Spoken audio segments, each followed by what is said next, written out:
शाहीन शाह की शानदार yorker, Afghan cricketer अस्पताल पहुंच गया। पाकिस्तान के फास्ट बॉलर शाहीन शाह अफरीदी टी20 वर्ल्ड कप के वार्म अप मैच में मुकम्मल वार्म अप होकर एक्शन में आ गए।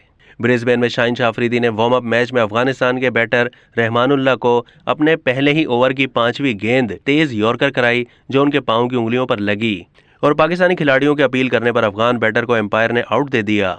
शाहीन शाह अफरीदी की गेंद लगने के बाद अफगान बैटर का टीम के फिजियो ने मुआयना किया और बाद अज़ा उन्हें ग्राउंड से बाहर ले जाना पड़ा। अफगानिस्तान के बैटर को चलने में मुश्किलात के बाइस साथी खिलाड़ी उनको पीठ पर उठाकर ग्राउंड से बाहर ले गए। इस मौके पर शाहीन शाह अफरीदी समेत दीगर पाकिस्तानी खिलाड़ियों ने अफगान बैटर की खैरियत भी पूछी। बताया जा रहा है कि अफगान बैटर रहमानुल्लाह को स्कैन के लिए अस्पताल भी ले जाया गया।